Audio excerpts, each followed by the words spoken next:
Hare Hare, Hare Rama, Hare Rama, Rama Rama, Hare Hare, Hare Krishna, Krishna Krishna, Hare Hare, Hare Rama,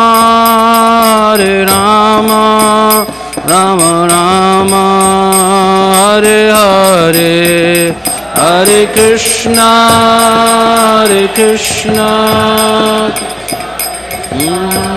Hare Hare, Hare Rama, Rama Rama, Hare Hare, Hare Krishna, Krishna Krishna, Hare Hare, Hare Rama, Rama Rama, Hare Hare, Hare Krishna, Krishna, Hare Hare, Hare Rama, Rama Rama, Hare Hare. Jaya Prabhupada, Jaya Prabhupada, Jaya Prabhupada, Jaya Prabhupada, Jaya Prabhupada, Jaya Prabhupada, Jaya Prabhupada, Jaya Prabhupada.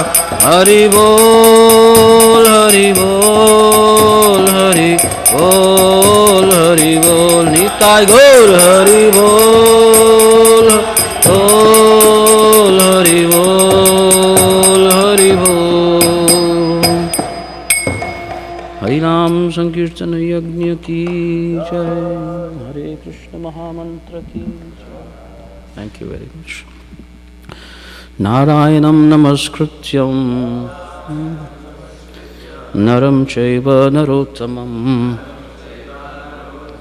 devim saraswatim vyasam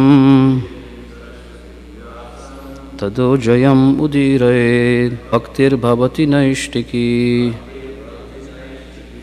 Om namo bhagavate vasudevaya.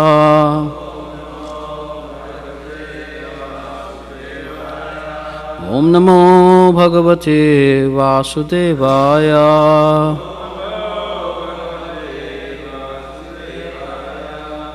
Reading from Srimad Bhagavatam, 7th canto, 4th chapter, text 1 and 2. That's my understanding. Yeah. So text 1 doesn't have a purport, so we will recite text 2. Shri Brahma Uvacha Tate me durlabha pumsham Yanvrinishe varan mama Tathapi vitarami anga Varan yadyapi durlabhan. Shri Brahma Uvacha Tate me durlabha pumsham Yan vrinishe varan mama Tathapi vitarami anga Varan yadyapi durlabhan. Shri Brahma Uvacha Tate me durlabha pumsham Yan vinishe varan mama Tathapi vitarami anga Varan yadyapi durlabhan. Shri Brahma Uvacha Tate me durlabha pumsham Yan vrinishe varan mama Tathapi vitarami anga Varan yadyapi durlabhan. Shri Brahma Uvacha Tate me durlabha pumsham Yanvrinishevanan mama Tathapi vitarami anga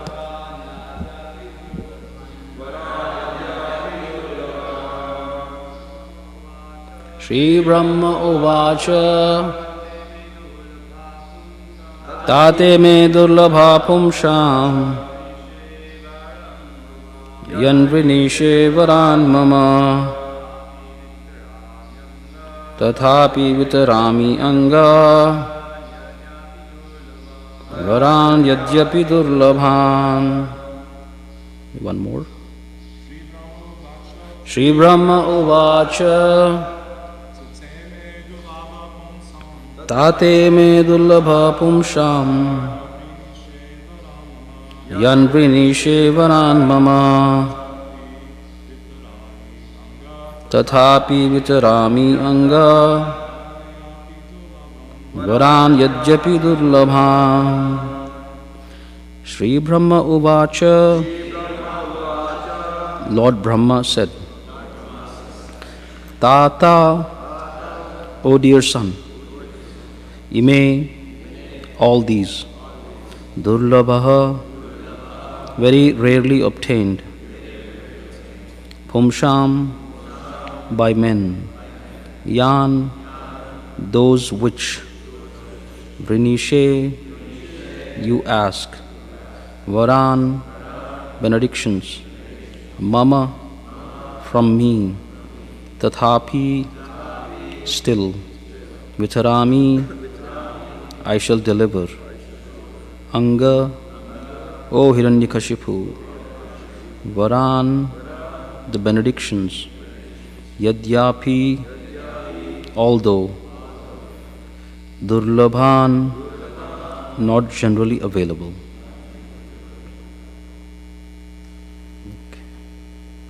Translation. Lord Brahma said, O Hiranyakashipu, these benedictions for which you have asked are difficult to obtain for most men. Nonetheless, O my son, I shall grant you them, although they are generally not available. Purport. Material benedictions are not always exactly worthy of being called benedictions. Interesting purport. If one possesses more and more, a benediction itself may become a curse. For just as achieving material opulence in this material world requires great strength and endeavor, maintaining it also requires great endeavor. Lord Brahma informed Hiranyakashipu that although he was ready to offer him whatever he had asked, the result of the benedictions would be very difficult for Hiranyakashipu to maintain. Nonetheless, since Brahma had promised, he wanted to grant all the benedictions asked. The word durlabhan indicates that one should not take benedictions one cannot enjoy peacefully.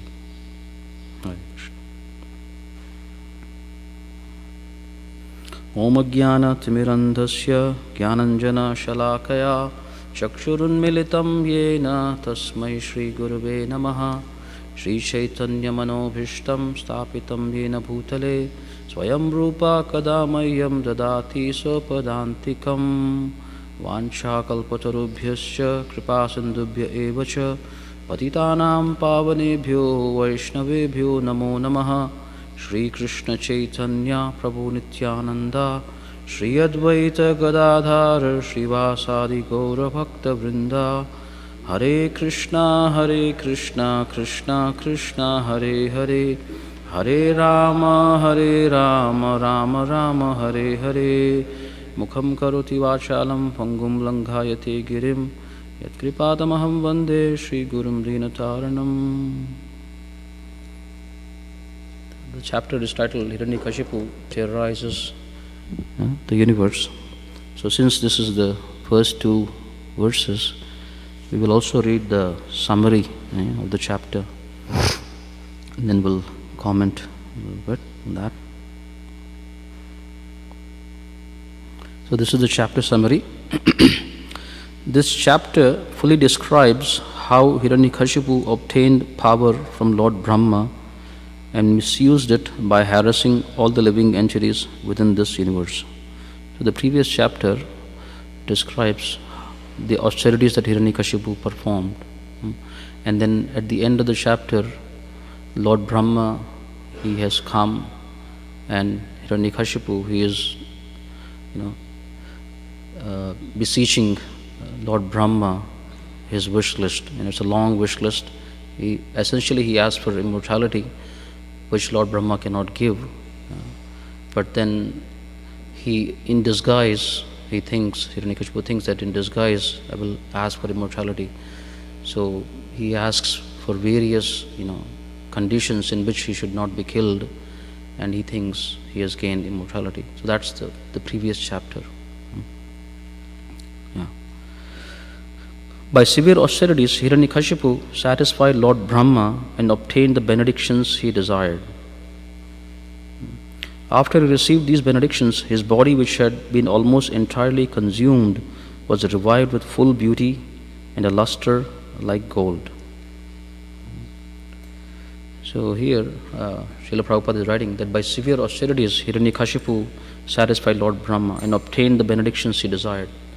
So in this world, we see that to become powerful or to become accomplished in anything, one requires to perform some austerities. Whether these amazing athletes that you see, so behind their success, there are years and years and years of austerity that they performed. Similarly, the artists, many of the artists that are very, very accomplished, musicians. There are I remember some Indian classical, instrumental personalities. They were sharing about their childhood, that their sadhana practice would be almost like 13, 14 hours a day. So while all the other children were busy, engaging in, frivolous, playful activities, some of these artists that were very gifted, and also it was also in their lineage, like these amazing tabla players, like a parampara, they have their own parampara. So some of these artists, they would practice, there would be their sadhana 14, 16 hours every day. So practically they were single-minded and focused on that. So athletes, artists, students, those that most of us, we get an education so that we can get some artha, and then from the artha we can get some kama. That. So to get that bachelor's or master's or PhD degree, there are years and years of austerity behind that. So this is materially speaking also we can see that. So to become accomplished or powerful in anything, one requires to perform austerities. So Hiranyakashipu has performed these amazing austerities, which, as the Srimad Bhagavatam describes, one cannot even imagine, one cannot, never were such austerities performed before, like standing on the toes of one's legs for 1,000 years. We can't do it. We can't even do it for 5 minutes. So anyway, so Hiranyakashipu, he performed all these austerities, but for what? So that also connects to the purport that we read today. Nonetheless, he continued to be envious of Lord Vishnu. That's the problem. He unable to forget Lord Vishnu's having killed his brother. Hiranyakashipu conquered everyone in the 10 directions and the 3 worlds, and brought all living entities, both demigods and asuras, under his control. So this chapter is titled Hiranyakashipu Terrorizes the Universe. So he has this power, and as they say, power corrupts and absolute power absolutely corrupts. Not that he has absolute power, but for all practical purposes, within this material world, he has absolute power. Prabhupada also writes here. But for the 3 demigods, we'll continue to read. Becoming the master of all places, including the residence of Indra, whom he had driven out, he began enjoying life in great luxury and thus became mad. All the demigods, but Lord Vishnu, Lord Brahma, and Lord Shiva came under his control and began serving him. It's sort of maybe bewildering here. Prabhupada, one of the offenses against the holy name is to not consider the names of the demigods like Lord Shiva and Vishnu, Brahma to be equal to or independent of the names of Lord Vishnu. Here, Srila Prabhupada, all the demigods, but Lord Vishnu, Lord Brahma, and Lord Shiva came under his control and began serving him. So we should understand this carefully, properly. This is Achintya Bheda, Abheda Tattva in one sense. By that one can reconcile this apparent contradiction. As Srimad Bhagavatam also mentions, Krishna, he is the Supreme Personality of Godhead. He is the fountainhead. Ete cha amsha khalapamsho. There are his expansions and plenary expansions and portions of his plenary expansions. Of course, these are all, most of the Vishnu Tattva is in its own category. But when we look at it from that perspective, one can make sense of this. So, it's a functional, if you will, it's a functional distinction. Like, for example, Lord Krishna, he doesn't have anything to do with the material aspect, material creation. But one of his expansions, Lord Vishnu, he gets involved, with the aspects of material creation. So in that way, one can reconcile, if any of us caught that. But that's how we can reconcile. So all the demigods, but Lord Vishnu, Lord Brahma, and Lord Shiva came under his control and began serving him. So practically everybody. But despite all his material power, he was dissatisfied because he was always puffed up, proud of transgressing the Vedic regulations. All the Brahmanas were dissatisfied with him and they cursed him with determination. Eventually, all the living entities within the universe, represented by the demigods and sages, prayed to the Supreme Lord for relief from Hiranyakashipu's rule. So Hiranyakashipu is terrorizing the universe and all the demigods, including all the demigods. And they have actually abandoned their place of residence. And as it happens, the demigods, whenever they are in deep distress, they approach Lord Vishnu. So they go to Lord Vishnu, asking for help. Then Lord Vishnu informed the demigods that they and the other living entities would be saved from the fearful conditions created by Hiranyakashipu. So Lord Vishnu assured them. Since Hiranyakashipu was the oppressor of all the demigods, the follower of the Vedas, the cows, the Brahmanas, and the religious saintly persons, and since he was envious of the Supreme Lord, he would naturally be killed very soon. Hiranyakashipu's last exploit would be to torment his own son Prahlad. So as you can see here,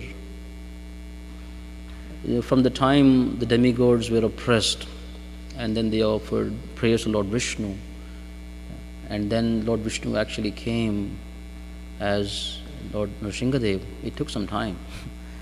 So sometimes when we propitiate unto the Supreme Lord, it may not be done right away. But of course here Prabhupada writes, very soon the Supreme Lord came. But we also understand how Hiranyakashipu was born, and then he was tortured, all that. So he was already he was about 5, 6, 7 years. So all this went on for a long time. Of course from the demigod's perspective perhaps was not so much of a time, but anyway. So this is another thing to learn. Hiranyakashipu's last exploit would be to torment his own son Prahlad, who was a Mahabhagavata, an exalted Vaishnava. Then his life would end. When the demigods were thus reassured by the Supreme Personality of Godhead, everyone was satisfied, knowing that the miseries inflicted upon them by Hiranyakashipu would come to an end. So the demigods were assured by the Supreme Lord, and they waited. Finally, Narada Muni describes the characteristics of Prahlad Maharaj, the son of Hiranyakashipu, and describes how his father envied his own son. In this way, the chapter ends. So, text 1, the translation, we'll read. Narada Muni continued.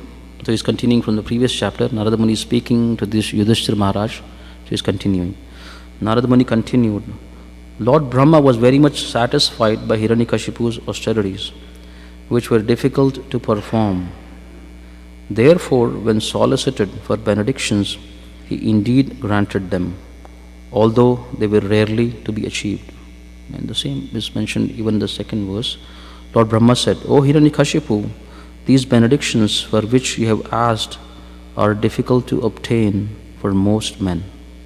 Nonetheless, O my son, I shall grant you them, although they are generally not available.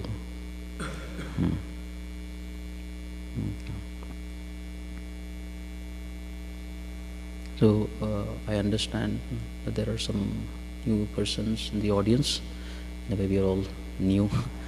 But, I understand there are some new persons in the audience.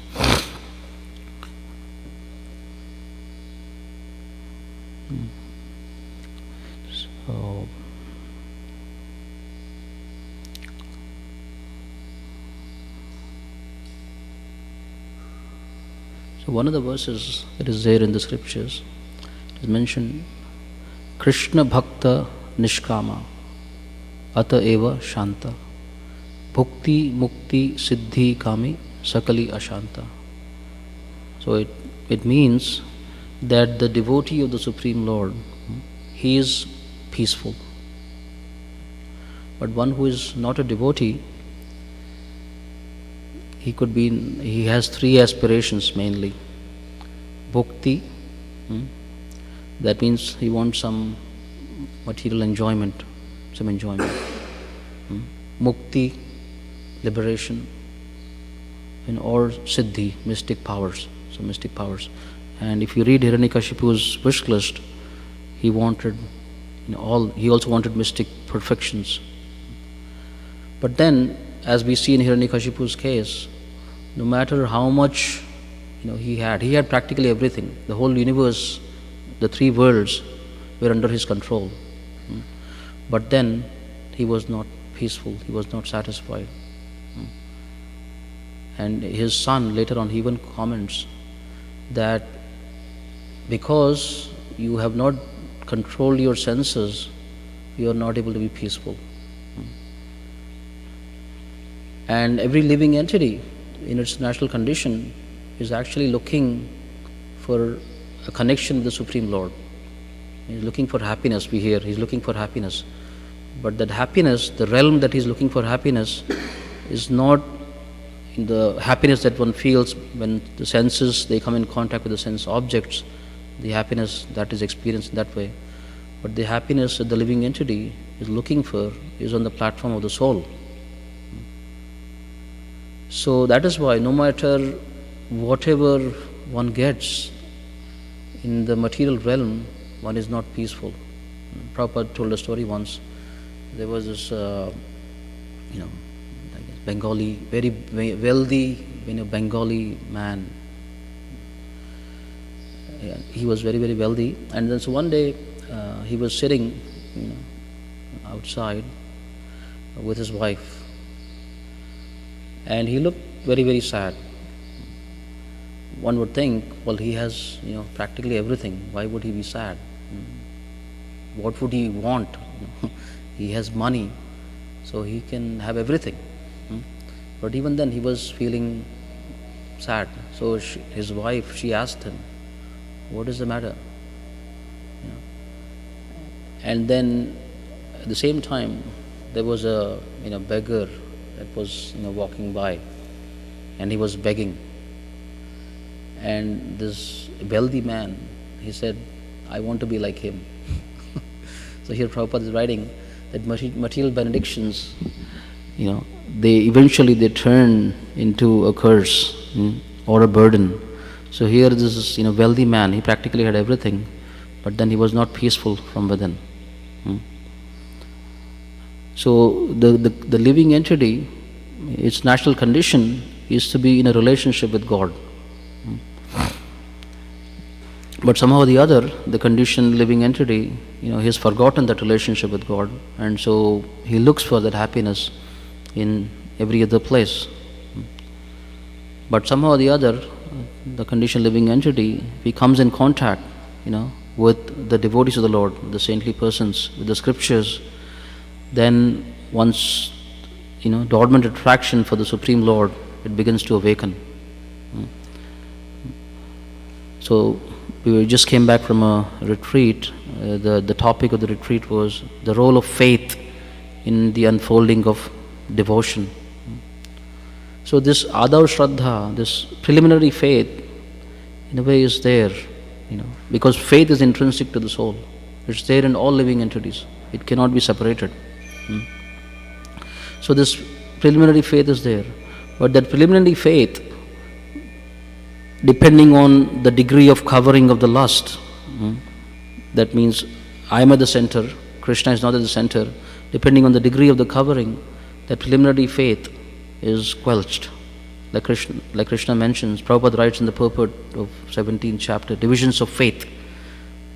He explains, that faith is intrinsic to the soul, but then depending on the modes of material nature, one's heart is in. If one's heart is in the mode of goodness, then one has a particular faith. If one's heart is in the mode of passion, then one has a particular faith. If one's heart is in the mode of ignorance, one has a particular kind of faith. And our acharyas, they comment. I also used to wonder what is, like the heart.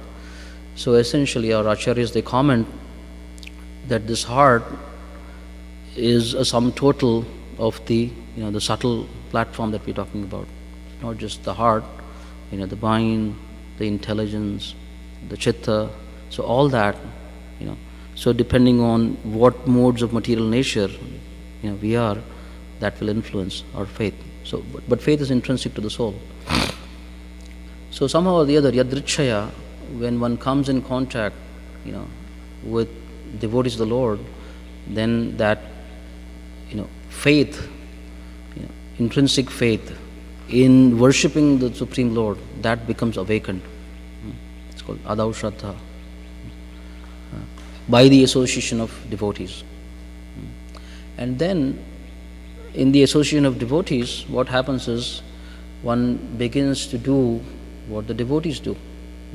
So initially, it's almost like imitation. Like a small child, when he sees his parents, performing some activities of devotion, he also wants to imitate them. So similarly, we also want to imitate the devotees, and we take up some devotional activities, chanting, hearing, serving Vaishnavas, like that.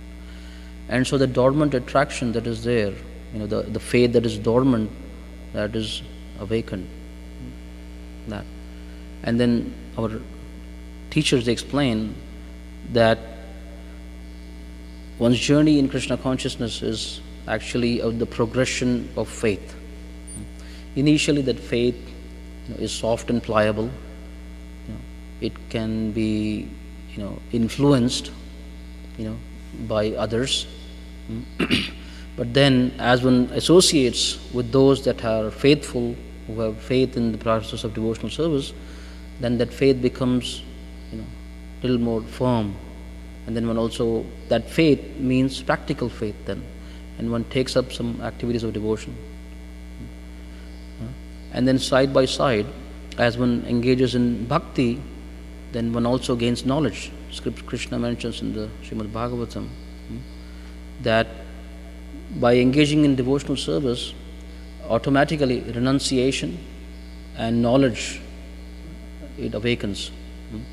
So this knowledge that we're talking about, this is the knowledge that is there in the soul. The soul nature is Sat Chid Ananda. It is full of knowledge, it is eternal and blissful. So the dormant knowledge that is there, inherent in the soul, that becomes awakened by practicing devotional service. And so one's faith then becomes firm, where the faith is strong enough that it cannot be shaken by others. But of course, their knowledge about scriptures and their realizations may not be, very strong. But for their own self, they are very convinced about the process of devotional service, and they engage in that process. And then that faith further grows, like that. So this faith is intrinsic to the soul. So here Prabhupada is spending a lot of time speaking about material benedictions. In Bhagavad Gita again Krishna mentions that when one takes up devotional service, one becomes above Shubha and Ashubha, Labha and Alabha, auspicious, inauspiciousness. What is favorable, what is unfavorable. One becomes above it. Devotional service, bhakti, is on another platform. The first characteristics of bhakti is Shubhada, actually. It brings in all auspiciousness. But this auspiciousness is not, the auspiciousness that we are talking about here, that Srila Prabhupada is expressing material benedictions.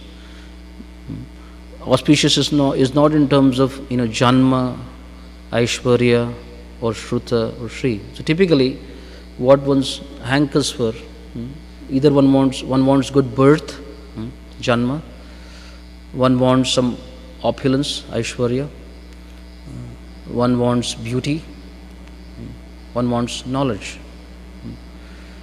So the auspiciousness that comes from devotional service, it is not in these categories. Of course, Krishna may choose to, give these opulences to a devotee who can engage them appropriately. There's no problem with that. But these are not these are typically, benedictions. Without devotional service, they turn into, a curse. You can even give some examples. For example, Hiranyakashipu is one here already, but then besides Hiranyakashipu, the sons of Kuvera, for example, let's say Aishwarya or Shri, the sons of Kuvera. Kuvera is one of the demigods. He is the treasurer of the Supreme Lord, one can say. And he has sons. So his sons, because of that opulence, they became contaminated. So that material benediction, it turned into a curse. And we also see, studies have shown that many people that, win lotteries, so basically an avalanche of money somehow comes into their life. It is mentioned that almost 60 to 70% of them, their life goes on a downward spiral after that. In fact, they actually file bankruptcy after some time. So they don't know, with all the wealth that they have, what to do. Practically everything is available to them, and they sort of self-destruct. Aishwarya. Shruta, there are again some examples in scripture, but one example that comes to mind is, of course, by the mercy of the Lord, he was saved. There is one pastime in Chaitanya Charitamrita. There's one Pandit, Digvijay Pandit or Keshava Kashmiri. So he was very, very learned. He was very, very learned, and he was very proud of his capacity. So much so that he would go around, the land, and he would challenge anybody to a debate, and then he would defeat them, and then he would ask them to sign his certificate, and in this way he was, on a world conquest. And he came to the island of Navadvip, where Lord Chaitanya Mahaprabhu, Nimai Pandit, he was just a young man at the time, he resided in that. And he challenged Nimai Pandit, to a debate. Anyway, so he recited, quoted, shlokas, like the wind on the Ganges. And Mahaprabhu, Nimai Pandit, he had great, he's the Supreme Lord. So he asked him that in your composition, what are some of the faults and embellishments in your composition? He said, embellishments I can find many, but faults? How can there be faults? There cannot be any faults. But anyway, so Nimai Pandit, he quoted back to him, which is in Shloka 56. These are the faults. There are some faults of repetition and so on and so forth. And then he asked, how could you remember the words? I just composed them like the wind. And Nimai Pandit, in a very humble way, said, well, some people are gifted by the Supreme Lord to compose verses like the wind, and some people are gifted to remember them. And so I was able to remember them, and then I spoke back. Then anyway, says, please tell me, what are the faults? He said, there are no faults. Anyway, then Nimai Pandit, he pointed his faults, and this Digvijay Pandit, Keshav Kashmiri, was devastated. Never was there a time where he was defeated by anyone. And so that night he went to his goddess Saraswati, one of the other demigods, who was in charge of learning. So, because Saraswati, she had promised him that she would be on his tongue. And so he said, you abandoned me. What happened? You promised me that you would be on my tongue, but then how come you abandoned me? And then she chastised him. You fool, who you approached, Nimai Pandit, he is my worshipable Lord. He is the Supreme Personality of Godhead. How can I empower you to defeat him? It's just not possible. So she instructed him to go and take shelter of Nimai Pandit. And then he eventually did. The next day he went and took shelter of Nimai Pandit. And then Nimai Pandit, he engaged him. He said, Krishna has given you this gift, so please use it in Krishna's service, and you compose amazing poetry in glorification of the Lord. So this material benediction, like Prabhupada gives the examples, there are so many, these material benedictions are like accumulating many zeros. And if you don't put a one in front of it, they're just useless. In fact, they become, as Bhakti Siddhanta would call them, like a hangman's noose. So they become the burden which causes one to glide down. That, as Prabhupada writes in the summary, they give rise to pride in the heart, and then pride gives rise to madness, and then one practically self-destructs. So Prabhupada's writings, his material benedictions are not really benedictions. So those are two examples. Other examples can also be given about birth, for example. Again, from Lord Chaitanya Mahaprabhu's pastimes. As we know, Lord Brahma, he's of course a great personality, devotee of the Lord. So somehow or the other, it's a pastime. In Srimad Bhagavatam it is there. He abducted the calves and the cowherd boys in Vrindavan, and he hid them in a cave. He wanted to see the extent of this young cowherd boy Krishna. What are the extent of his mystic powers? He wanted to test. So he hid them in a cave. And of course, as we know, Krishna, he expanded himself into carbon copies, you can say, of the calves and the cowherd boys. And Brahma was completely bewildered. He went to the cave and he saw the calves and the cowherd boys. He would come out, he saw the calves and the cowherd boys. And then he realized his mistake, and then he begged for forgiveness. And he apologized for his great offense. And he went to a specific place and he performed austerities.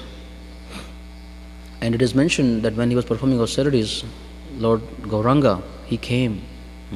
This was in a previous yuga, but Lord Gauranga, he came, he appeared, and he said that in the future, you will take part again in my pastimes. But then again, Lord Brahma said, because of my, high birth, Lord Brahma is born of Vishnu, but because of my position, I became proud. So let me, please give me such a birth that in my next lifetime, I will not be proud of my birth. So then Lord Brahma, eventually he became Haridas Thakur. He was born in a nondescript family, just a very ordinary family. Like that. So anyway, so there are many examples that can be given how Janma, a benediction, can turn into a curse. These extremely opulent personalities, where there is aristocracy and opulence in the lineage. Typically many cases we have seen how the sons and the grandsons their character is completely spoilt, like that. So probably he writes, material benedictions are not always exactly worthy of being called benedictions. If one possesses more and more, a benediction itself may become a curse. For just as achieving material opulence in this material world requires great strength and endeavor, maintaining it also requires great endeavor. So here, to gain, as I was sharing earlier, to gain any opulence or any power, one requires to endeavor. And of course, Krishna has to sanction it. Krishna's mercy has to be there. One cannot, there are some people who feel that just by one's work, one can gain anything. That is not true. Yeah, there has to be, we have to deserve something. It has to be in our karmic account. Otherwise we can't. That. Otherwise, how do we explain, this person who is working 20 hours a day, every day, he has barely, he can barely put 2 meals together. But then, this person who barely works, he is a billionaire, millionaire. So it's not just one's work. There are other factors. Krishna's sanction is there, the law of karma is there. That. So anyway, so to gain anything, one, as Prabhupada is writing, one has to perform endeavor, one has to take up austerity, that. So to acquire something, it requires so much effort. And then once having acquired it, then one has to maintain it. Or there is always this fear of losing it, If one is not fearful of losing it, I guess one could say, I don't care about maintaining it. But typically, that's what happens. When you acquire so much with so much labor, you're attached to it. And you cannot just say, I don't care what happens to it. So then there is the fear of losing it. So then one has to maintain it.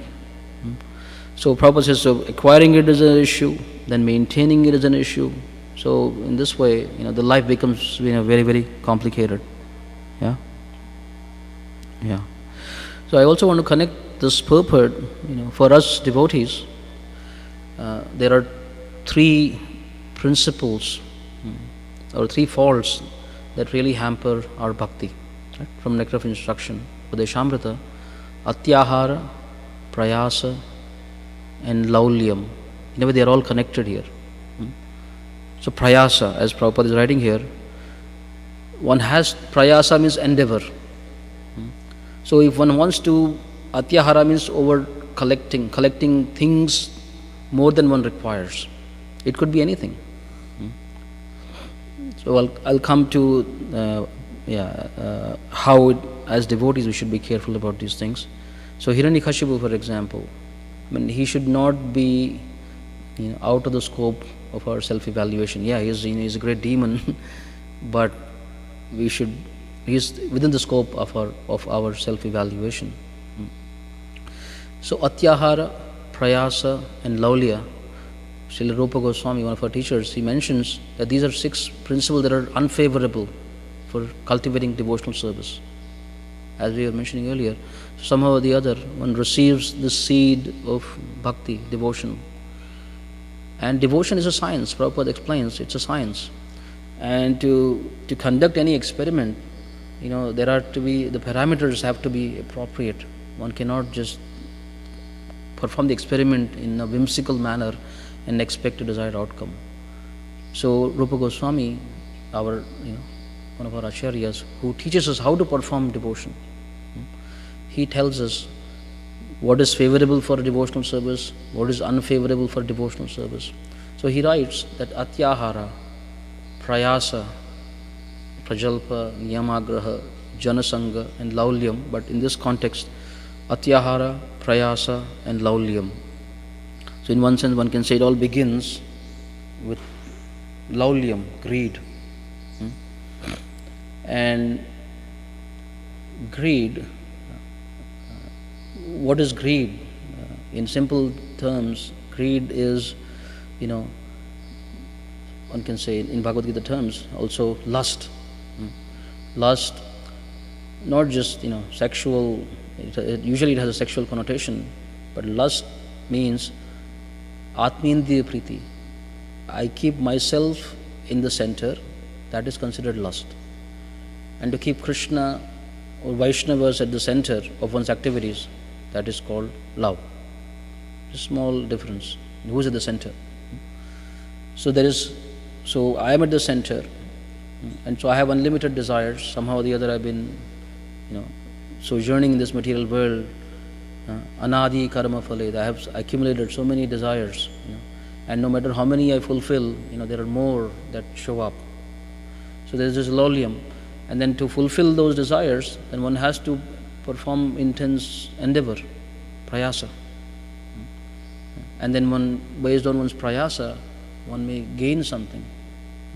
So atyahara, and one collects things. So Rupa Goswami explains that this is very detrimental for us. So how is this applicable to us? It is applicable to us. So even in the realms of devotional service, Prabhupada explains that reading too many literatures, for example, which at this point, which is beyond our adhikar or our need to read, so many literatures. And of course, we are not, spiritual masters, if you will, but Prabhupada also explains to have many, many disciples, more than one can care for and maintain, to have too many disciples. That is also can come in the category of atyahara. So of course, as I said, we are not having disciples here, but in our own way, we all have our own small, kingdom, so to speak. And we all have our services.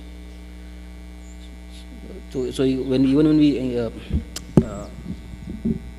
in act of devotion, again, Srila Prabhupada writes that one should arrange one's devotional service according to one's means, according to one's adhikar. So means, for example, if somebody is a simple brahmana, who doesn't have too many things to offer to the Supreme Lord, then he should offer whatever he has. He should offer to the Supreme Lord and remain satisfied in that offering. But if somebody has unlimited opulence, then he should offer all that opulence to the Supreme Lord. So Prabhupada writes that one should arrange one's devotional service according to one's capacity, according to one's means. So whatever devotional service is unlimited. And then, as I was sharing earlier, if we don't address these laulyam, the tendency for laulyam and atyahara and prayasa, if we don't address them, what typically happens is we bring them into the realms of devotional service. We might have given up doing them in the sphere of our job, if you will, but then they percolate into the realms of devotional service. So one has to be careful. Yeah.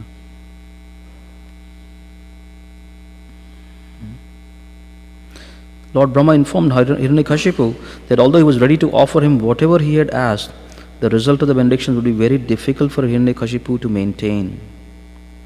Nonetheless, since Brahma had promised, he wanted to grant all the benedictions asked. The word durlabhan indicates that one should not take benedictions one cannot enjoy peacefully. So this is beautiful. The last sentence, Prabhupada writes, one should not take benedictions one cannot enjoy peacefully. So again, staying within the context of devotees, what is a benediction? For us, the benediction is to be engaged in devotional service, in the activities of devotional service. But then those activities of devotional service are actually done for the pleasure of Krishna. So here, Prabhupada is writing, one should not take benedictions one cannot enjoy peacefully. So these activities of devotional service, they are not for our enjoyment. If we are trying to do them for our enjoyment, what will happen is there will be like a pinprick, there will be some dissatisfaction. Like Srimad Bhagavatam says, Savai pumsha paradharmo yato bhaktir adhokshaje ahetuki apratihata yayatma suprasidati. So if it is unmotivated, there are no ulterior motives behind that devotional activities, that has the potency to completely satisfy the soul. So in our devotional activities, if we are somehow finding some dissatisfaction, feeling some dissatisfaction, we have to see, maybe some of these things are at play. Yeah. Where we are really not keeping Guru and Krishna at the center. So there are many things that I took from the retreat in Gitanagari. But one of the last, there was a lecture, initiation lecture. And so the initiation lecture,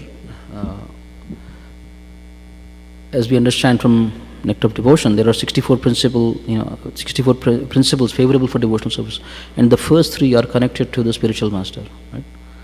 One should accept shelter of a bona fide spiritual master, Guru Padashraya. Then one should accept initiation from him, and then the third one is one should render him service, in a loving way. Priti Purvakam Guru Sevaya. So we often hear Priti Purvakam, Bhajatam Priti Purvakam unto Krishna. And it is, our acharyas explain that if that devotional service is done in that, way to please Guru and Krishna, then one can, the strongest of anarthas one has, one can, rise above them. The strongest of anarthas. So I'm really inspired. I pray to all of you that inspiration somehow, remains to somehow or the other. And I was checking in, yes, we're performing devotional activities, we're moving our hands, I'm moving my hands and legs and so on and so forth. But it's a good time to check, why am I doing this? Is the pleasure of the spiritual master, the Vaishnavas, is it at the center? Or is it another, way, or another means to self-aggrandizement, bhakti? Because bhakti, as we see, before we came into devotional service, I can speak for myself. I was just like an ordinary person. Who really knew us? Not many people. But now, just even in this congregation, there are so many people that know us, and people know us even outside of, Chicago and so on and so forth. So somehow Krishna, he brings, he gives us, these opulences. And if we enjoy those opulences, then we are in trouble. Then, our taste for devotional service, it goes down, and then we're wondering what happened, why am I not feeling ecstasy? So somehow or the other, to carefully guard against this enjoying tendency. So this benediction, this is the ultimate benediction we have received, the spiritual life, the benediction to practice Krishna consciousness in the Sangha of devotees, and to really, value it and not sort of bring our, other things and adulterate it, but somehow practice it as purely as we can, so we can guard against these things. So those are some of the things I wanted to share, and we'll pause here and see if there's any discussion, comments or questions. Thank you. Hare Krishna.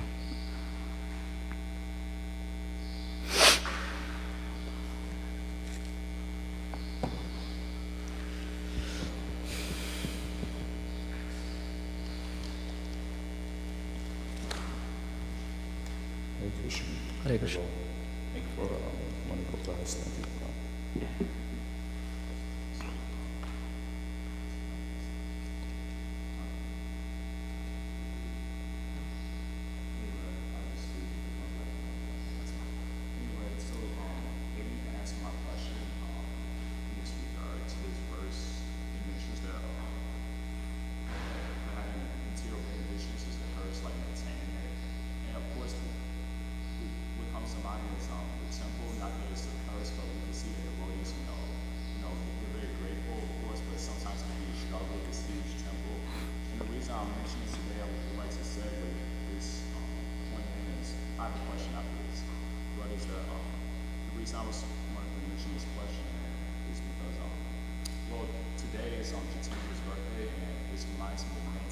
So this very segues perfectly okay. Class of how he's maintained his Krishna consciousness and also was a mention I learned from him. That's one of the most valuable lessons I've ever learned. Is that he'll be doing, let's say, 6 hours of maintenance a day, or 4 to 6 hours a day. Then over the years, over the few years, he would, I was sitting in this room and he'll tell me, you can't make it tomorrow, right? So he'll say, I hope they don't kick me out because I can't make it to all the programs. I'm like, he's been here for 40 years, qualified disciple. So I'm thinking, why would he? So this is the most important lesson that he can speak about it. The lesson I got from that is that regardless of our position, of how high or how low, we should never consider ourselves irreplaceable. And you mentioned the story of Lord Brahma, how he, Krishna expanded himself, and so Krishna could simply expand himself. He doesn't need us. So how important is it to realize factually that we're not irreplaceable? How important is that to maintain our Krishna consciousness, speaking against us? Two things. Prabhupada many times he mentioned that actually Krishna, he doesn't need, in the context of prasadam, offering to the Supreme Lord, he said many times that Krishna, he doesn't need our offering. He is being served by millions of goddesses of fortune, so he's not hungry for our offering. But he said that offering is for us. And what Krishna is actually asking, even in that verse when Bhagavad Gita is mentioned, that he wants to taste the devotion of that devotee who is offering him. That's what is, it's an exchange, that's the exchange. So this devotional service is for us, yeah. Coming back to the point that you mentioned about Jitendra Prabhu. Yes, but then as you were speaking, I was also thinking that in a way the building is maintaining his devotional service. You follow? Yes, he's maintaining the temple of Kishore Kishori, but it's not just a building, it's his devotional service. And I've talked to many devotees. Yes, there are austerities, with every service. And then many times we, seem to be complaining about those austerities. But you ask them, okay, thank you very much, we don't have to do it. Really? No, I think I'll stick to this one. So this is like tapo divyam, this is divine austerity, yeah, I mean, it's a great opulence, it's a great benediction to actually have the opportunity to perform some service like that. That should be our attitude. Yeah. And then whatever little austerity is one may face in the path of devotional service, they are, what is it? I mean, if we are going to gain Krishna, I mean, can you put value on Krishna? Can we put value on Krishna? We can't. It's invaluable. Yeah. So that's why we have to have sambandha gyan, very in place, so we can perform our abhideya, our practices, with a simple and a grateful heart.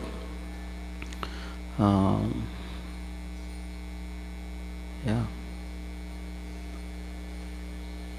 Of course, from time to time, devotees may change their services. That's without skipping all the details, in consultation with their with the devotees that are there in their life, one may change their service. But then, my God, devotional service is what we want. We cannot live without devotional service.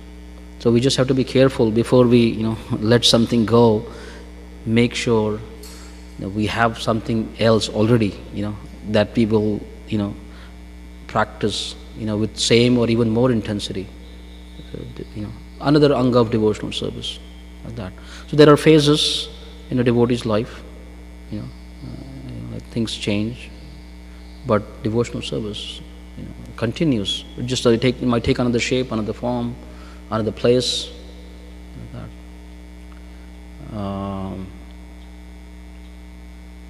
that. then you asked about we being irreplaceable, not being irreplaceable. That's what you asked, right? That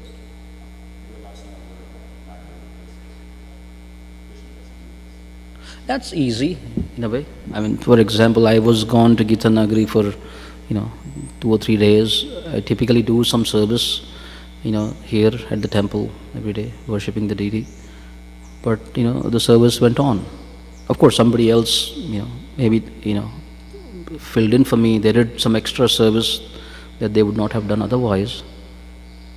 But again, our whole idea of extra service also is sort of, in a way, is it really extra service? Meaning, if I'm not engaged in that service at the time, hopefully I'm engaged in some other service. You follow? You follow what I'm saying? No? Okay. Well, I'm saying it's not, we say, well, I did some extra service today. I mean, how can it be extra service? Because the scriptures enjoin, Nityam Bhagavata Sevaya. I mean, can you do more than 24 hours of service? You can't. You can. So, yeah, when we say extra service, may mean, okay, this is my designated service, and there was some other service that I had which I could do in that 2 hours, but I chose to not do that service, and I'm doing this service instead. So it's not extra service. It's just like that. Like that. For example. Yes, I mean, I went to Gitanagari, so the service was to hear. That was the service. And of course, I feel for those devotees that were not able to go. But then again, the thing is, if we are thinking the devotional service is like there, not here, it's a problem. Wherever we are, we have the opportunity to practice devotional service. I could be in Maya, in Gitanagari, going like 800 miles there, and and then come back and like, wow, what happened? And then here, devotees could be peacefully, performing their, activities. I was talking to Luke before I went. They could be, as happy as anyone else. So the opportunity to engage in devotional service is there. At every moment it is there. If we are not seeing it, it's because of our lack of Krishna consciousness. We are not seeing things in connection with Krishna. So that's the way I feel. It is extra service, what extra service, that is debatable. Okay, anything else? Anyone? No? Okay, so we'll pause here. Thank you all very much. Hare Krishna.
How many devotees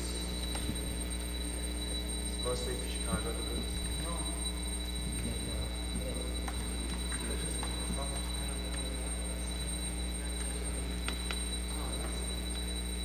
So everyone's back. When did you guys get back?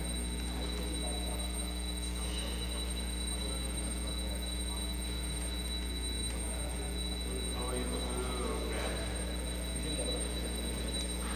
Yeah, it's itching on the front. It's good. Oh, that's